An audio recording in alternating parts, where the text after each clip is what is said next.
जय श्रीमन नारायण। ए पर जे टिप्पणी हम करे जा रहल बा रामानुजदास श्रीमान गट्टू वेणुगोपाल स्वामी जी के द्वारा दिहल गयल बा। अध्याय 5 कर्म संन्यास योग श्लोक 20। न प्रहृष्येत् प्रियं प्राप्य नोद्विजेत् प्राप्य च अप्रियं स्थिरबुद्धिः असम्मूढः ब्रह्मवित् ब्रह्मणि स्थितः। ओम। गीताचार श्री कृष्ण परमात्मा अर्जुन समेत हमनी सबके कर्म संन्यास योग सिखा रहल बाड़े। परमात्मा कहत बाड़े अर्जुन प्रबुद्ध गुरु लोग से आत्मा के असली स्वभाव सीखे के चाहिए। विद्वानन के माध्यम से आत्मज्ञान प्राप्त करी तब जौन शरीर देखत बानी ओ में खाली आत्मा के देखे के चाहिए। आपन दृष्ट शरीर के स्तर तक सीमित मत राखी। सब शरीर में आत्मा के देखे के आदत विकसित करी। समझी कि सब आत्मा ज्ञान के रूप में बा आ एकरा चलते सब आत्मा बराबर बा। यह एहसास के साथ रौरा सभी आत्मा के बीच एगो समान दृष्टि पैदा करे के चाहिए। ये सबके ध्यान में राखत आत्मदर्शन आ आत्म साक्षात्कार हासिल करे के अभ्यास करत रही। ई भ्रम के दूर करत की आत्मा शिव शरीर बा। आत्म साक्षात्कार प्राप्त करे खातिर रउआ के पास एगो मजबूत संकल्प, एगो स्थिर मन आ बुद्धि होके के चाहिए। तब कुछ ही समय में आत्म साक्षात्कार के लक्ष्य रउरा खातिर सबसे प्रिय हो जाला। वर्तमान और पिछला जन्म के पिछला कर्म के प्रभाव के कारण रउआ मन में वस्तु के प्रति आदर आ उपेक्षा के भाव पैदा हो गयल बा। अब जब आत्मदर्शन आ आत्म साक्षात्कार के लक्ष्य रउआ के सबसे प्रिय हो गयल बा, तब जब भी आत्मा के अलावा अन्य वस्तुओं के रउआ और आकर्षित कहल जाले ता रउआ के उत्साह से अभिभूत ना होके के चाहिए। जब भी आत्मा के अलावा कोनो दूसर वस्तु जौन रउरा पसंद नहीं के उ नजदीक आवेला ता रउरा टूटल आ उदास ना होके के चाहिए। रउरा का ज्यादा खुशी या दुख महसूस नहीं करे के चाहिए और भावात्मक स्थिति बनाए रखे के चाहिए। आत्मदर्शन आ आत्म अनुभूत पावे खातिर रउआ के यही तरह अभ्यास करे के चाहिए। ई तरह से श्री कृष्ण परमात्मा हमनी के आत्मा के प्रति स्नेह विकसित करे के आ आत्मदर्शन आ आत्म साक्षात्कार के प्राप्ति के प्रयास करे के समझा रहल बाड़े। श्री कृष्ण परमात्मा के शिक्षा के ध्यान करत और ओकरा के अभ्यास करे के प्रयास करत हम सब परमात्मा के शब्दन के ई प्रकार दोहराई। न प्रहृष्येत् प्रियं प्राप्य नोद्विजेत् प्राप्य च प्रियं स्थिरबुद्धिरसम्मूढो ब्रह्मविद् ब्रह्मणि स्थितः। श्रीमद् भगवत गीता का पूरा सार श्री कृष्ण परमात्मा ने अध्याय 18वें के श्लोक 65 से 70 में 8 काम करे खातिर देले बाड़े। श्री कृष्ण कहले हम ओ लोगन से प्रेम करनी जो लोग इन 8 बातन के मान तारे। हम ओ भक्तन के हर तरह से रक्षा करब। श्री कृष्ण परमात्मा के द्वारा बोलल गईल संपूर्ण भगवत गीता सुनला के बाद अर्जुन कहले करिष्ये वचनम त्वा, जेके मतलब बा कृष्ण मैं वही करब जौन आप कही। यही कारण बा श्री कृष्ण अर्जुन के हर तरह के सफलता आ विजय प्रदान करेले। आई परमात्मा के आपन व्रत देई कि हमनी के ये 8 गौ कर्म के पालन करी जा। ई वचन परमात्मा के देवे से बड़न कौनो पूजा तपस्या यज्ञ नहीं। हम 8 प्रण कहब जौन हमनी के करे के चाहिए। आप सब कृपया इन्हन के आपन दिमाग और दिल में सोची। श्री कृष्ण के आपन वचन देवे के ई तरीका में हमनी सबकी कल्पना करे के चाहिए कि श्री कृष्ण का चेहरा खुशी से चमकत बा और खुशी के एहसास करत बा। जय श्रीमन नारायण। यहाँ हमनी के 8 वादा बा।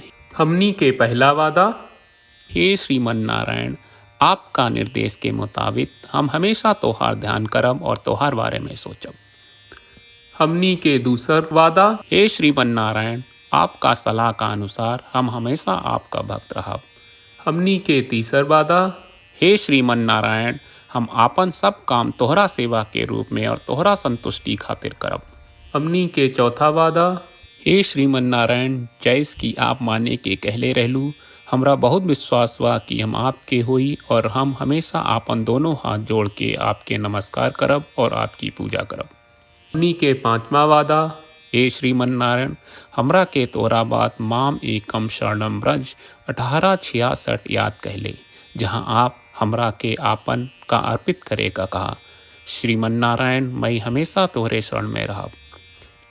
हमनी के छठवां वादा, हे श्रीमन नारायण, हमरा के तोहरा बात माँ सुचहा 1866 याद कहले कि आप हमनी के शोक ना करे का आश्वासन दे रहे बड़े, हम अब और शोक ना करब। हमनी के सातवां वादा, हे श्रीमन नारायण, आपने हमरा खातिर श्रीमद् भगवत गीता के वितरण करके हम सबके कृपा कहले और आशीर्वाद दहले बा। हम वादा करत बानी कि रोजाना कम से कम एक श्लोक पढ़ब या सुनब। हमनी के आठवां वादा, हे श्रीमन नारायण, आप गीता के पूरा मानवता तक ले गयलू। हम गीता में आपके दिव्य वचन के उन भक्तन तक पहुँचावे के प्रयास करब जे गीता से अपरिचित बा। हे श्रीमन नारायण, हम उई करब जौन तू करे का कहब।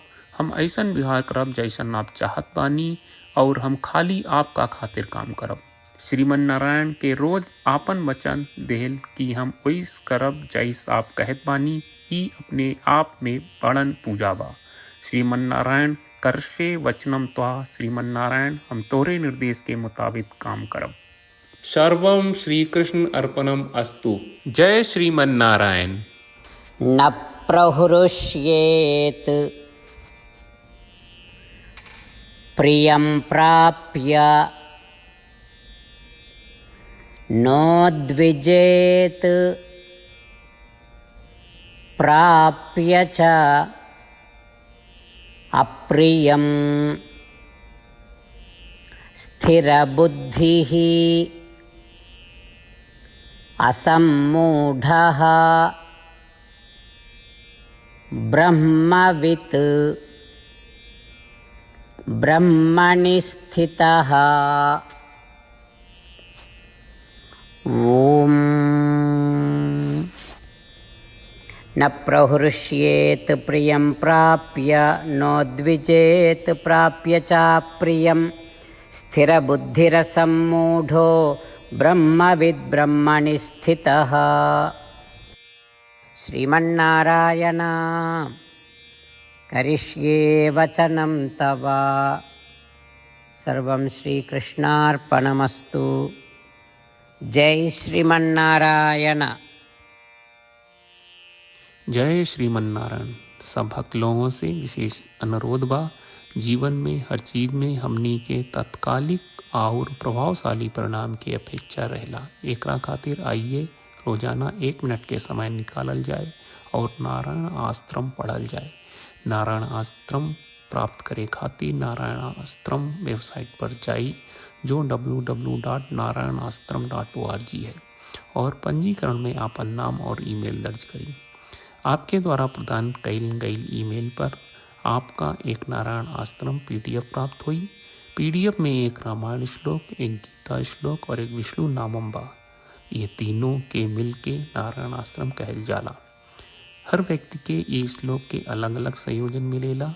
जब हर कोई 24,000 भक्तन के साथ रोजाना आपन नारायण आश्रम पढ़त आ सुनत बा, ता हर दिन संपूर्ण रामायण का 1 दौर, श्रीमद् भगवत गीता पारायण के 33 दौर और श्री विष्णु सहस्त्रनाम स्तोत्र पारायण के 24 दौर प्रतिदिन पूरा होएला। ये एक बहुत ही उल्लेखनीय और विलक्षण परिणाम बा, जौन हर एक दिन ऐस करे से निकलेला। ये कारण बा कि आप और आपके परिवार के सदस्य तुरते जाके आपन नारायण आश्रम प्राप्त करी। जय श्रीमन नारायण।